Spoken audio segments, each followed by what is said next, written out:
I'm hoping LaVelle will do most of the talking today. My throat is on injured reserve. I'll be back soon. This is Chin Music. This is our baseball show at TalkNorth.com. He's LaVelle Neal III from the Star Tribune and TalkNorth.com. I'm Jim Souhan, also from the Star Tribune and TalkNorth.com. Best way to listen to this show or any show at our network, please subscribe is the word I was looking for, to your favorite podcast app. We're coming to you from the Aquarius Home Services Studio. We're presented to you by OnX Maps.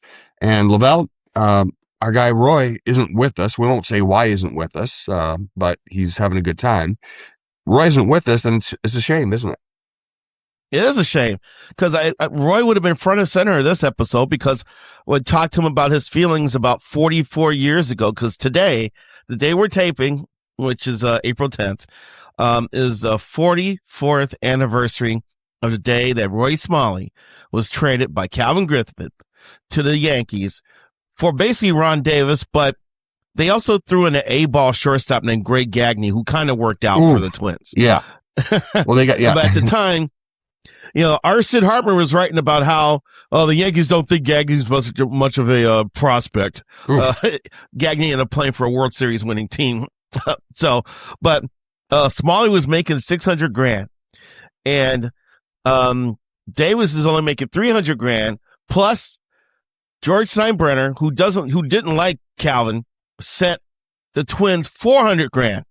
So Calvin picked up $700,000 by moving Roy Smalley. Wow! And we all know it was all about the bottom line for Calvin. It infuriated the team.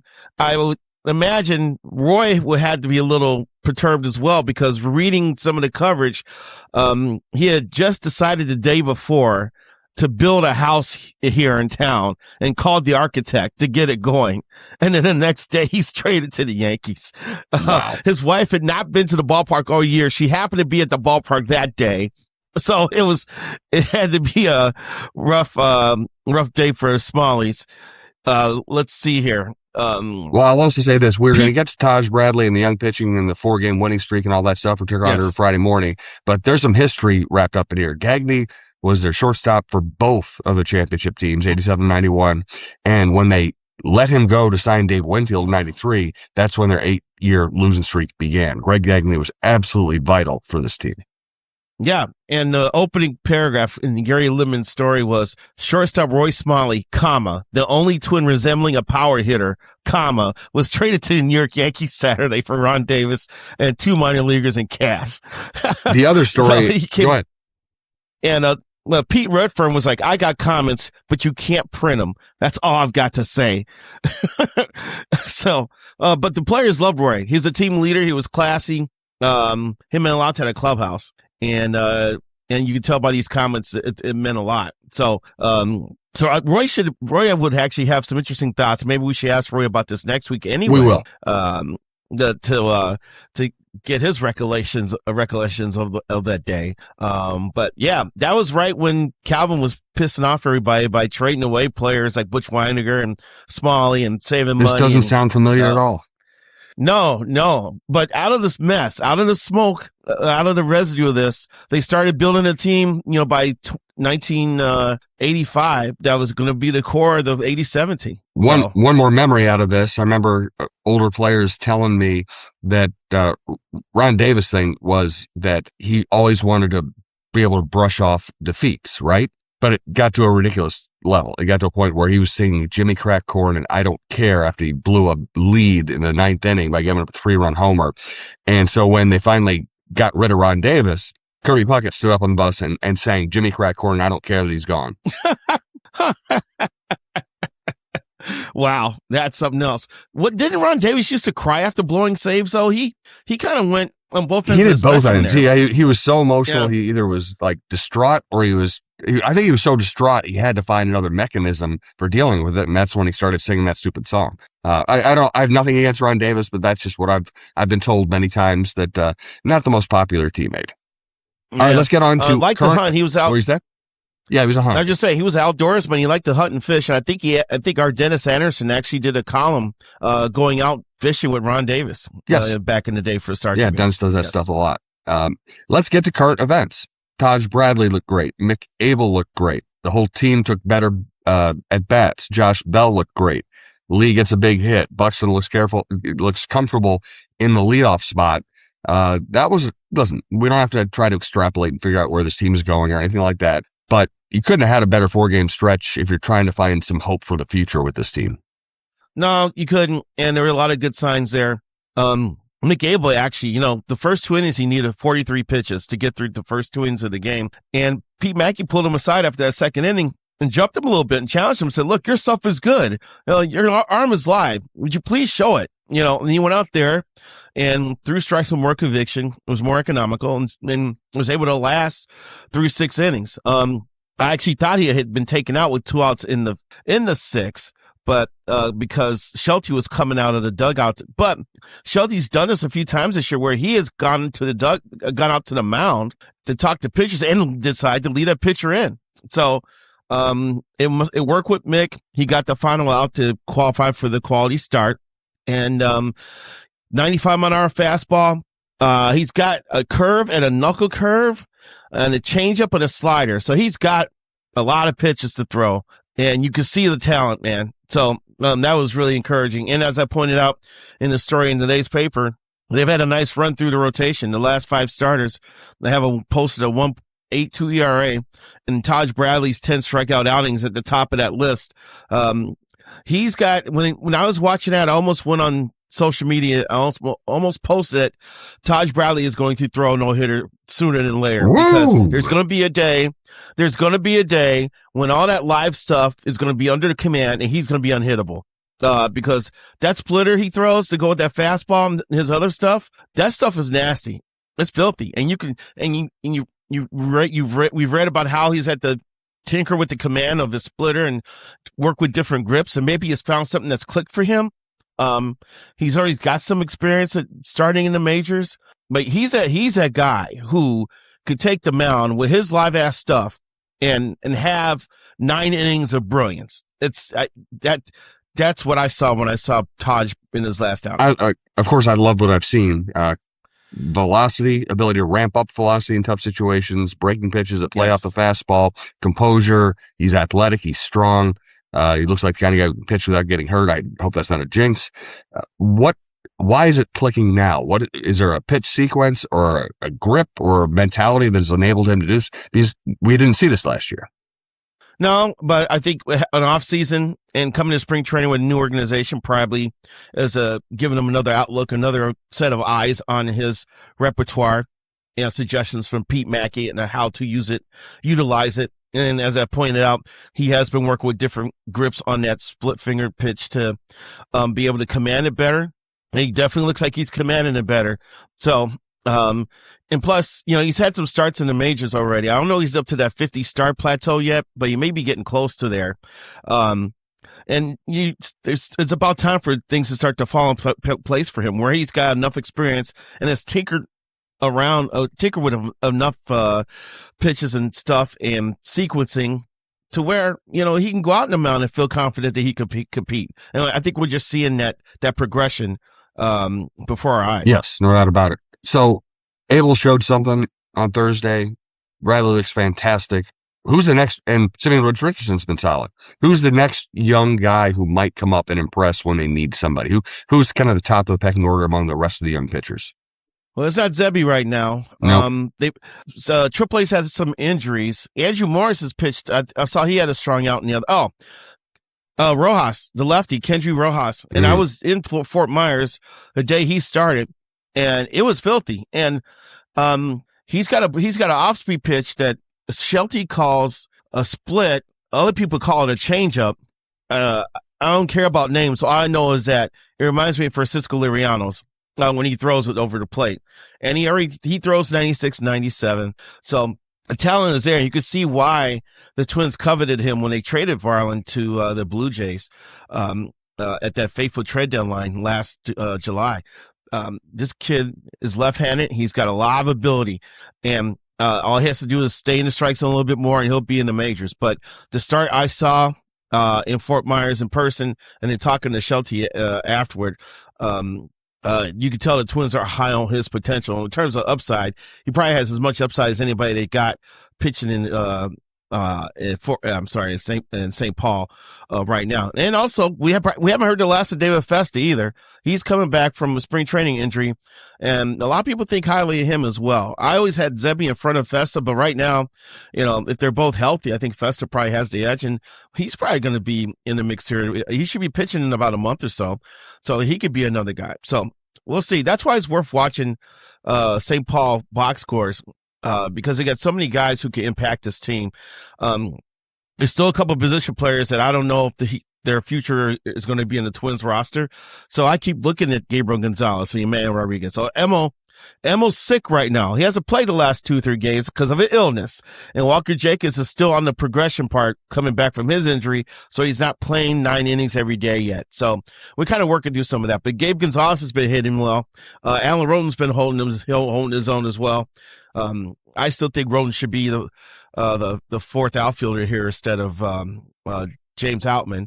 But Outman was out of options. You know that. The best players always make teams and one out of options do. So there's a lot of players who the next month's going to be interesting because it'll be about the time someone's going to get banged up and we're going to start calling St. Paul for players and we're going to see some of these guys. So, May should be a very interesting month. It's going to be fascinating. I wrote about it this week at the Strip.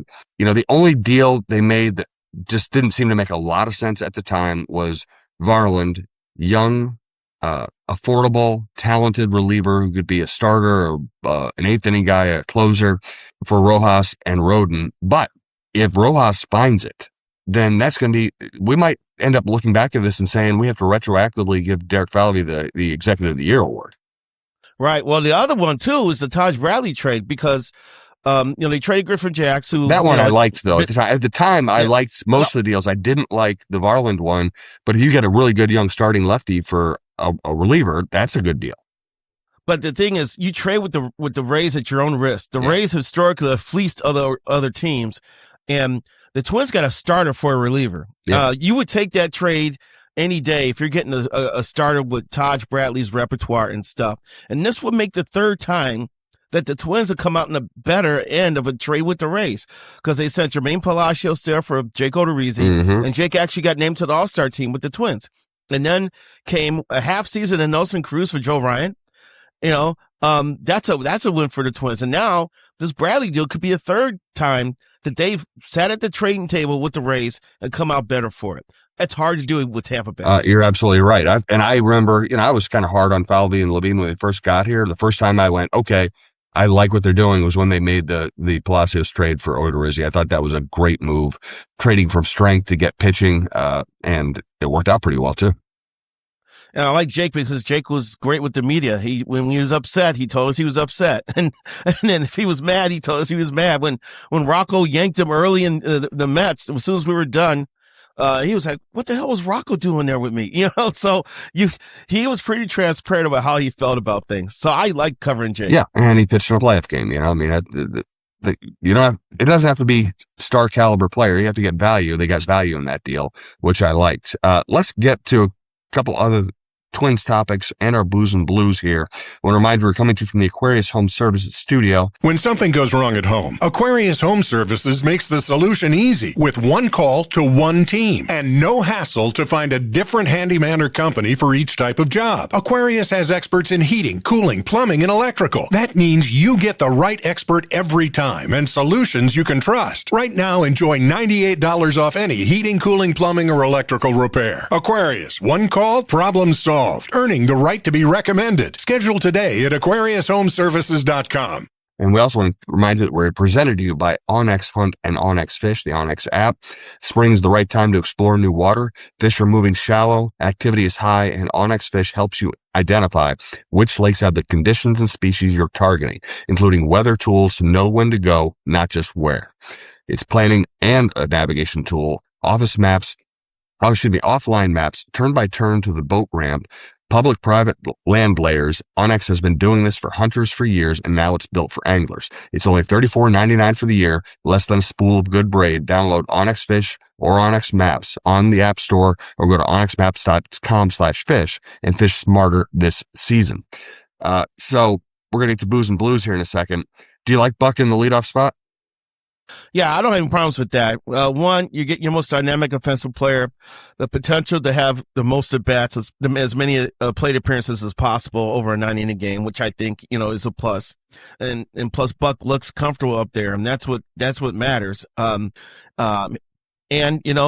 the opposing teams now see Buck in the batter's box to start off a game. We're like, man, anything could happen here. He could hit a home run, he could hit a triple. He could beat out an infield hit and be a threat to steal second.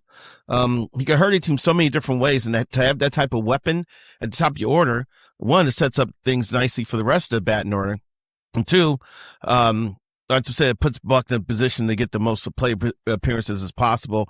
It also helps that when Josh Bell's got an OPS over 1,000 right now, and they had trouble getting them out yesterday. Detroit did until that unfortunate drive to left center in which the players collided, and the center fielder spent the night at the hospital here. I don't know how he's doing today. We haven't gotten an update, but people saw him put on a stretcher to be taken out of the stadium to go to the hospital with his left arm in a sling, and he had bitten his mouth or his tongue, so there was blood. It wasn't good. But if Bell's gonna perform like that in a 3-hole, and then you got Buck leading off, now you got a semblance of a batting order. You got something that's a little functional. I don't know what to do with Trevor Larnach. I don't want Trevor Larnach in a 2-hole right now, but I don't know who else would be a better suited. Brooks Lee getting that single yesterday was huge for him, given that he's been scuffling and he was fighting it. But I got to see him hit the ball harder. I got to see more line drives and more show some gap power at least, He's not even doing that. So lineup is still a work in progress, but it was good to see, for a series that you've got some guys kind of hitting their way into roles that could benefit Shelton's decision-making going forward. Well, I thought their at-bats over on Saturday and Sunday were terrible, and then immediately they turned it around and had 4 games of excellent at-bats up and down the lineup, especially Josh Bell, as you said. That was an interesting turnaround. I don't know what to make of that, but that was like an immediate flip of the script. And that includes back-to-back games against Skubal and Framber Valdez. And now people could say that, well, Valdez was wild early. I said, no, there's been Twins teams in the past that would not allow pitchers to walk them. And at least these guys, had professional enough at bats to take advantage of his lack of command and get out to a fast lead. So the way they were hitting or not hitting against lefties, you take that any way you can get it. And what they did against Skubal and Valdez probably was encouraging for that clubhouse to see that they could have success, not just against any lefty, but an above-average lefty in Valdez and a Cy Young winner in Skubal. So that could be a plus going forward. No doubt about it. I thought I would like the ABS system. I do like the ABS system. I didn't anticipate it becoming almost an every pitch weapon for the Twins. They have used it extremely well. They've used it aggressively, and they probably won a couple of games because they called for it in the right situation. There are stats that show that it's led to runs. Like they're like leading among the leaders in baseball with runs scored because they've won challenges. I was just looking this up because I'm writing a note. I'm actually defending umpires in my Sunday 3-2 pitch because there's been over 350 challenges already this year. Over 350. And so there's a perception out there that these umpires stink. And I'm trying to say, no, they don't stink, because a lot of these calls there was a call yesterday that was off by less than 1/10 of an inch. Mm-hmm. That doesn't mean you're not doing your job, So, but looking at the numbers, the Twins lead the league in challenges. They've got a 52% success ratio. And there's some teams like the Dodgers have only had 9 challenges all year or something like that. The Twins are in the 20s. The Yankees are right behind them.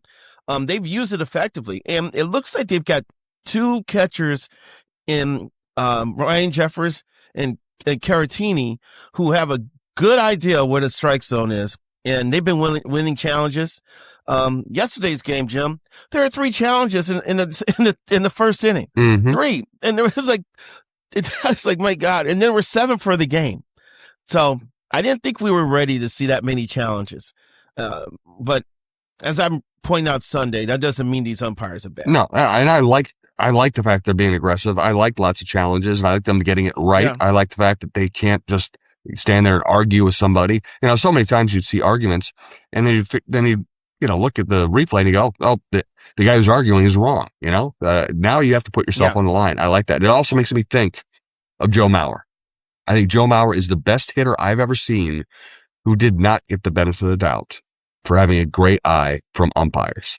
I think he was too nice. He was too polite. He didn't argue enough. It became easy for umpires to say, okay, it's close enough, and Joe should swing the bat. Joe Mauer made it into the Hall of Fame on taking great at bats. High on base percentage was his greatest strength. And if he had ABS, he might have gotten on base 20% more, or not 20% more, but maybe 5% more. But Joe would have been too nice to use the challenge, though. I worry that he would have used it.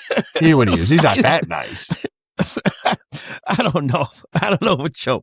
On the other side of that, someone like Morneau would have been patting his head all the time. Yes. Every little thing, because he would have been a little more combative that way. But Joe's too nice of a guy, man. I don't know if he would. Yeah, but doing this isn't insulting to anybody. And if everybody's doing it, I don't think that would have been. I think he would have been fine doing it. I think they would have won some more games, man. He would have been. He had a great eye, and he would take pitches that he knew the strike zone better. And I'm not ripping umpires. I'm just saying Joe Mauer knew the strike zone better than umpires. Right. And I'm curious, I'm kind of half partially kidding with the Joe thing. I know. But some of the guys who are really patient that we have seen get nailed 3-2 pitches all the time, the Robbie Grossmans and the Edouard Julians. I'm curious if this would have helped them, how much it would help these guys, because they always had no problems running counts deep. They took a lot of borderline strikes. They may have been challenging all kinds of pitches, because those two guys would take strike 3 so many times on a 3-2 pitch, and I'm like, ABS really would have benefited people like them, those types of hitters. Yeah, good point. All right, let's go to our Booze and Blues segment. I think I have something, but I'm going to let you lead off. Well, there's another concert coming to town, and this time I actually gone online, hit the pre-sale button, and bought tickets, because October 15th, the man who gave you songs like Born with a Broken Heart, Kenny Wayne Shepherd, is playing at Mystic Lake. And I was like, I can't miss this one. Him and his boys are on tour. I've got a couple other albums. I think he's a fabulous player. And when I saw that those tickets were going for sale, I said, I got to get involved in this one. So I'm going October 15th, Mystic Lake. I'll probably make a night of it, probably stay at the hotel, probably lose money in the casino. But Kenny Wayne Shepherd's coming to town, folks, and he's one of the greats, one of the giants in the industry. Well, I saw Springsteen last week, and it was phenomenal. Started off with Edwin Starr's War, which he probably hadn't played since like 85. He looks great. 18 people on stage. Tom Morello is one of the great guitarists who ever lived. Nils Lofgren is one of the great guitarists who ever lived. Steve Van Zandt, one of the great figures in music history. It was fantastic. It was fantastic. I also have this one from Davide Rosso, our producer. He said, I'm not sure you saw it. Richie Sambora was reunited with his beloved custom Gibson Explorer about 2 weeks ago. The story goes that this guitar was stolen out of their warehouse in the 80s. Matt's Guitar Shop came across when it was sold to them, sold in quotation marks, to them in recent weeks, and they confirmed it was Richie's Explorer, so they met with him and gave the guitars back. There's video of it. I just can't tell you how many times I've heard the story. So many great guitarists have had guitars stolen. John Fogerty, somebody stole his beloved Rickenbacker that he wrote all his hits on. Steve Van Zandt had his favorite Strat stolen. It's sad that happens so often, but it happened a lot. 40 years ago, that's almost a movie. Yeah. That's almost a screenplay. Yeah. The path, the travels that guitar has gone on since being stolen. Was it just put in a warehouse somewhere? Was it put in someone's garage? Was it sold a couple times on the black market? A story that a guitar can tell. Well, and the interesting thing is, listen, it's a custom Explorer. Those might cost $5,000-$6,000. Gibsons are expensive, but the real cachet of it is that Richie Sambora played it, but you steal it and you can't go around telling people you stole Richie Sambora's Explorer. So I really don't get, yes, it's worth $5,000, whatever like that, and used maybe it's worth $4,000 or $3,000, but that's not a big haul. So you'd have to sell it on some kind of black market where you can admit that it's Richie Sambora's, and you have to trust the person you're selling it to. I think I'm not going to go steal guitars. I'd love to go steal a bunch of guitars, but I don't think I'm going to. No, that just seems a very, very lucrative job, and it's a lot of risk involved, I would imagine, as well. Yes. And you're stealing from rich people who can hire a security firm to chase you down if they so choose. Yeah, and maybe not return you, then may not turn you over to the authorities. Yeah, they may right. just deal with you on their own. Yes. And by the way, since I talked about Richie Sambora, saw John Bon Jovi is putting together a group to go out on the road. He's a cool guy, and he's buddies with Springsteen. His tour is basically going to intersect with Springsteen's out on the road. I'm glad to see he's still doing well and touring. Let's get a final thought from LaVelle. Reminder, this is TalkNorth.com. We've got tons of good shows, 3 hockey shows, 3 Vikings shows, John Krasinski on the Timberwolves and basketball, Michael Russo on the Wild, Mark Rosen, Don Mitchell, et cetera, et cetera. We appreciate you all listening. LaVelle, wrap up the show with a final thought on anything you like. Anything I like. The one thing I'm nervous about is how much Victor Caratini is playing on an almost daily basis in the Twins lineup.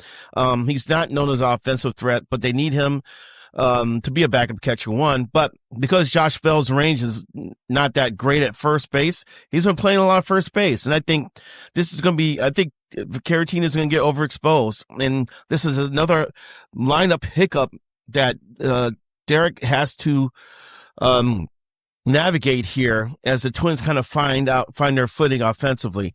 I believe the start rotation has come as advertised, even without Pablo Lopez. 5 different relievers have saves.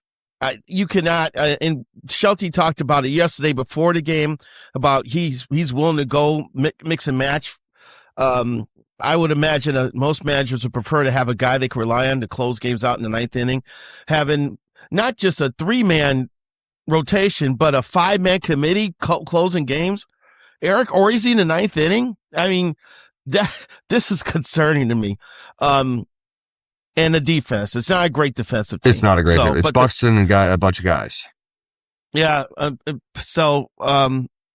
pitchers have been as advertised. The starting rotation has been, and you have good starting pitching, kind of covers up deficiencies elsewhere. But some of these other things, like too much Caratini, the defense, and 5 different relievers with saves, there's still some warning signs here with this team. Yeah. Well, who would you pick to be the closer if they were going to pick one? I would go with Cole Sands. He's been around the last few years. He's a little bit younger than some of the guys who are just trying to stop Father Time. And he actually 2 years ago, he was really good in his role. He just had to step up and pitch in the 9th inning. They don't have a lot of great options for the 9th inning right now. But I would try Sands, and I would have Rogers set up and Orsey, pitch in the 7th inning, and Acton pitch in the 6th or 7th inning. And, maybe in the right situations have Banda close out games. Mm-hmm. He's a guy who's been in high leverage situations with the Dodgers. And I thought that was a great addition by the Twins. So I would say if you got 2 lefties, you need to get out in the 9th inning. I would give Banda a shot to close. But other than that, I would do Cole Sands. Good stuff, LaVelle. I appreciate it. I'm about to sneeze, so I'm going to. Couldn't Bless do it. you. I couldn't get past it. Good stuff, LaVelle. Thank you. Hopefully I'll have a voice next time we talk. Enjoy the ballpark, and we will talk to you soon. Take care.